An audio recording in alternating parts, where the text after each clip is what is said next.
সংযুক্ত বড় গণমঞ্চ চমুকৈ UBPৰ মুকলি অধিৱেশন মুকলি অধিৱেশনত মুখ্য অতিথি হিচাপে আমন্ত্ৰণ দিয়াৰ কাৰণে ধন্যবাদ জনাইছোঁ। সংযুক্ত বড় গণমঞ্চ যিহেতু BTC BSC দুটাৰ পৰা বাহিৰত থকা প্ৰায় 10 লক্ষাধিক মানুহে সামাজিকভাৱে শৈক্ষিকভাৱে অৰ্থনৈতিকভাৱে বিভিন্ন উন্নয়নৰ পৰা বঞ্চিত হৈ আছে।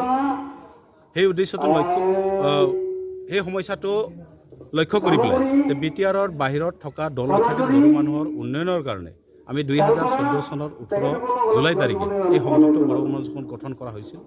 আৰু গঠন হোৱাৰ পিছৰ পৰাই আমি ডেমক্ৰেটিকভাৱে গণতান্ত্ৰিকভাৱে বড়োসকলৰ এই BTRৰ বাহিৰত থকা বড়োসকলৰ বাবে সুকীয়া এটা অট'নমাছ কাউন্সিল লাগে বুলি বড়ো কছাৰী অট'নমাছ কাউন্সিল এটা ডিমাণ্ড কৰি আহিছিলোঁ। এইটো সৌহিদিনা যিটো 2020 চনৰ 27 জানুৱাৰীত যিটো বড়ো তৃতীয় শান্তি চুক্তি হ'ল, সেই চুক্তিৰ আধাৰত আমাক BTRৰ বাহিৰত থকা এই বড়ো মানুহৰ কাৰণে এটা বড়ো কছাৰী অট'নমাছ কাউন্সিল এটা দিলে। তাৰ কাৰণে আমি চৰকাৰক ধন্যবাদ জনাইছোঁ। আৰু লগতে এই কাউন্সিলৰ জৰিয়তে BTRৰ বাহিৰত থকা প্ৰায় 10 লক্ষাধিক বড়ো মানুহৰ সামাজিকভাৱে অৰ্থনৈতিকভাৱে বা শৈক্ষিকভাৱে অৰ্থনৈতিকভাৱে বিভিন্ন দিশত আমি উন্নয়ন কৰিব পাৰিম বুলি আমি বিশ্বাস কৰোঁ। এটা শান্তি এটা চুক্তি হ'ল যেতিয়া যিটো ছিগনেটৰী যিবিলাক স্বাক্ষৰকাৰী এটা শান্তি এটা পৰিৱেশ ঘূৰাই হোৱাৰ পিছত যাতে কোনো এজন আৰু জেলত থাকিব নালাগে, আমি সেইটোকে ভাবোঁ। এই ক্ষেত্ৰত যিটো ৰঞ্জন দৈমাৰী আজিলৈকে জেলত আছে, তেওঁক অতি শীঘ্ৰে মুক্তি দিবৰ কাৰণে আমি চৰকাৰৰ ওচৰত দাবী জনাইছোঁ।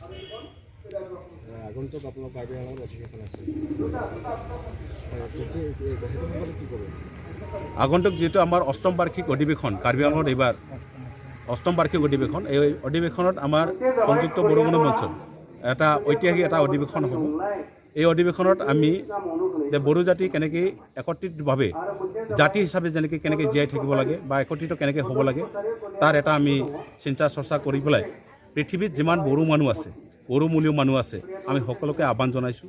যিবিলাক বুদ্ধিজীৱী আছে, বাংলাদেশৰ পৰা অলৰেডি এজন আমাৰ বিশিষ্ট ব্যক্তি পণ্ডিত, তেখেতক আমি আমন্ত্ৰণ জনাইছোঁ। তেখেতে আহিব, তেখেতৰ লগতে অন্যান্য আহিব, ত্ৰিপুৰাৰ পৰা আহিব, আৰু লগতে বাংলাদেশৰ পৰা আহিব, ভূটানৰ পৰা আহিব, চুবুৰীয়া ৰাজ্য যেনেকৈ মেঘালয় আছে, আপোনাৰ নাগালেণ্ড, অৰুণাচল, বিভিন্ন কিবাৰ পৰা আহিব।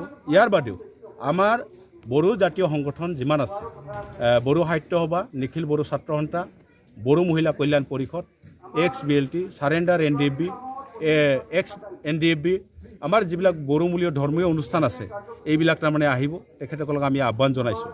ইয়াত আমি কি পদক্ষেপ ল'লে, কেনেকৈ ধৰণে আমি আগবাঢ়ি গ'লে বৃহত্তৰ বড়ো জাতি এটা গঠন কৰিব পাৰোঁ আৰু বৃহত্তৰ অসমীয়া জাতি গঠনত আমি কেনেকৈ সহযোগিতা কৰিব পাৰোঁ তাৰ এটা আমি চিন্তা চৰ্চা কৰিছোঁ। চৰকাৰে কিবা দাবী থাকিব নেকি? চৰকাৰে এইটোৱেই দাবী, যিহেতু Bodo Kachari welfare autonomous council এটা গঠন কৰি দিয়া হ'ল, তাক তাৰমানে যথেষ্ট পৰিমাণৰ আমাক আজিলৈকে পুঁজি আবণ্টন দিয়া নাই। এই কাউন্সিলখন পূৰ্ণাংগ পৰ্যায়ত তাৰমানে সমষ্টিবিলাক নিৰ্ধাৰণ কৰি পেলাই নিৰ্বাচন অনুষ্ঠিত কৰি পেলাই পৰ্যাপ্ত পৰিমাণৰ পুঁজি আবণ্টন দি পেলাই যাতে আমাৰ বড়ো এই পিছপৰা বড়ো জাতিৰ যাতে উন্নয়নৰ কাৰণে কাম কৰিব পাৰে, তাৰ কাৰণে আমি অধিক পুঁজি আবণ্টন দিবৰ কাৰণে আমি চৰকাৰৰ ওচৰত দাবী জনাইছোঁ। আৰু ইয়াৰ লগতে আমি দাবী জনাইছোঁ যিহেতু Bodo Kachari welfare autonomous council নতুনকৈ গঠন কৰা হ'ল, তাৰ সচিবালয় বা বিভিন্ন কাম কাজ কৰিবৰ কাৰণে আমাক এটা শকত আমি পুঁজি এটা ডিমাণ্ড কৰি আহিছোঁ 300 কোটি টকা। এই 300 কোটি টকাটো আমাক আবণ্টন দিব লাগে বুলি আমি চৰকাৰৰ ওচৰত দাবী জনাইছোঁ। ইয়াৰ লগতে যিবিলাক তাৰমানে জেলত আছে বা থাকি যোৱা যিবিলাক BTR চুক্তি যিবিলাক আধৰুৱা, কিছুমান কাম হ'ল, কিছুমান হোৱা নাই। আজিলৈকে বাউণ্ডেৰী কমিশ্যনটো হোৱা নাই, বাউণ্ডেৰী কমিশ্যনটো ৰিপৰ্টো দিয়া নাই আৰু এই ক্ষেত্ৰত কাৰ্যকৰীও হোৱা নাই। তাৰ বিনিময়ত কি হৈছে, আমাৰ দুটা বড়ো অধিকৃত অঞ্চল থকা দুটা জিলা, শোণিতপুৰ আৰু বিশ্বনাথ জিলা, তাৰমানে BTRতো নাথাকিল আৰু BKWCতো নাথাকিল। তেওঁলোকে উন্নয়নৰ কাৰণে অৰ্থনৈতিকভাৱে বা সামাজিকভাৱে শৈক্ষিকভাৱে বিভিন্ন উন্নয়নৰ দিশৰ পৰা তেওঁলোকে বঞ্চিত হৈ আছে। গতিকে আমি চৰকাৰক দাবী জনাইছোঁ যে বাউণ্ডেৰী কমিশ্যনটো সোনকালে সঠিক কৰি পেলাই BTRত সোমোৱাৰ যিবিলাক বাকী থকা গাঁওসমূহ আমাৰ BKWC অন্তৰ্ভুক্ত কৰি পেলাই তেওঁলোকক উন্নয়নৰ কাৰণে এটা বাট মুকলি কৰি দিব লাগে বুলি মই চৰকাৰৰ ওচৰত দাবী জনাইছোঁ।